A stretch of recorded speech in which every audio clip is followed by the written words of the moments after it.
Bismillahirrahmanirrahim. Assalamu alaikum. Students, hopefully all of you are doing well. Today in this video we are going to start class 9 math chapter number 6 जिसका title है algebraic manipulation exercise 6.1 और इसका question number 9. Question number 9 में उसने आपको दो polynomial दिए हुए हैं, एक 10 into x square minus 9 into x square minus 3x plus 2 और दूसरा वो है 10x into x plus 3 into x minus 1 का होल स्क्वायर और तीसरी चीज जो उसने आपको दी है वो है HCF which is 10 into x plus 3 into x minus 1 और उसने आपसे कहा है कि LCM फाइंड आउट करके दें. इससे प्रीवियस जो क्वेश्चन हमने किया क्वेश्चन नंबर 8 जो किया उसमें मैंने बहुत डिटेल में ये फार्मूला आपको समझाया भी था. अगर बहुत डिटेल में नहीं भी समझना इतना याद रखिएगा कि कोई भी दो पॉलिनोमियल जब उनको मल्टीप्लाई करें, ठीक है, जब उनको मल्टीप्लाई कर लें तो वो इक्वल होता है किसके, कि अगर आप उन दोनों पॉलिनोमियल का HCF भी लें और LCM भी लें और उसके HCF और LCM को मल्टीप्लाई कर लें और उन दोनों को आपस में मल्टीप्लाई कर लें तो नेट रिजल्ट दोनों का सेम रहता, दोनों एक दूसरे के इक्वल रहते. जैसे कि मैंने आपको नंबर्स दो लेके समझाया था, ठीक है.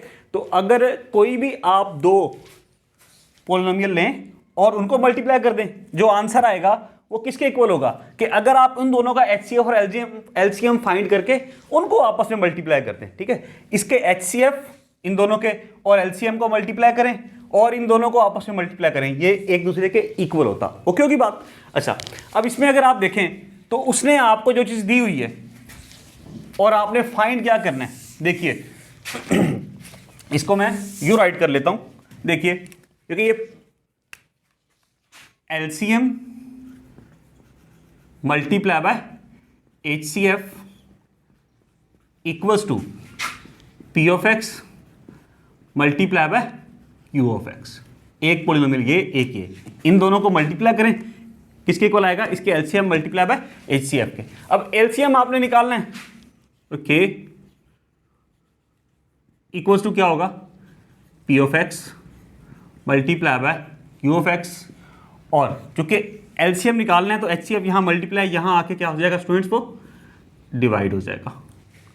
ओके, इसको फर्दर करते हैं. देखिए P ऑफ एक्स क्या है आपके पास, 10 into x square minus 9 okay into x square minus 3x plus 2, ये P ऑफ एक्स हमने राइट कर दिया. अच्छा, multiply by Q of x क्या है, वो है 10x into x plus 3 into x minus 1 का स्क्वायर. HCF क्या है, 10 into x plus 3 into x minus 1. Clear होगी ये बात. अब इसको हम सॉल्व कर लेते हैं.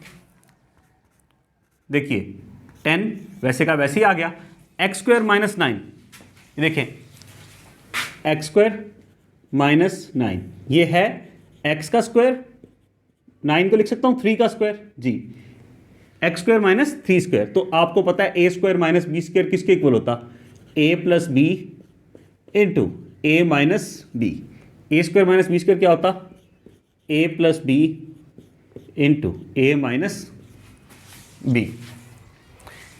यहाँ है x plus 3 into x minus 3 इसकी जगह. ठीक हुआ, ये मैंने आपको बता दिया कैसे. ओके, अब यहां पे आते हैं, x square minus 3x plus 2 ये एक्स स्क्वायर वैसे का वैसे ही है प्लस 2 भी वैसे का वैसे ही है. माइनस 3x को मैं लिख दूं माइनस 2x और माइनस x. माइनस 2x और माइनस x क्या बनेगा, माइनस 3x ही बनेगा.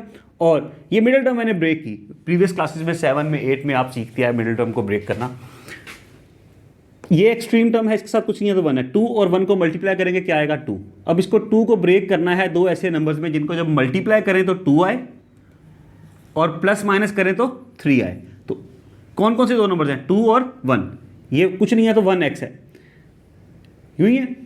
-2 और -1, -2 और -1 इन दोनों को मल्टीप्लाई करोगे क्या आएगा, माइनस माइनस प्लस 2 1 जा 2 ये आ गया.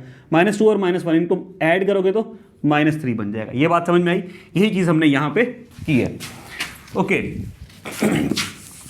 देखिए अब यहाँ से अगर आप x कॉमन लो तो क्या आएगा, x बच जाएगा अंदर माइनस यहाँ पे x कॉमन चला गया, 2 रह गया। फिर यहाँ से -1 कॉमन आ गया, x का साइन चेंज हो गया, ये माइनस का था ये प्लस हो गया, प्लस लिखते नहीं है, माइनस की वजह से ये इसका साइन भी 2 का प्लस 2 का चेंज हो गया, ये -2 हो गया।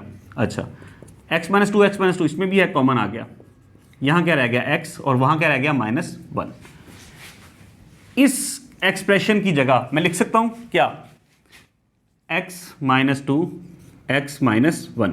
अगर आप चाहें तो यही सारी कैलकुलेशन यहाँ पे भी शो कर सकते हैं, वरना साइड पे शो कर दीजिएगा और यहाँ पे इसको डायरेक्ट कर लीजिएगा। Okay students, 10 × x + 3 × x -1 square divided by 10 × x + 3 × x -1। Clear?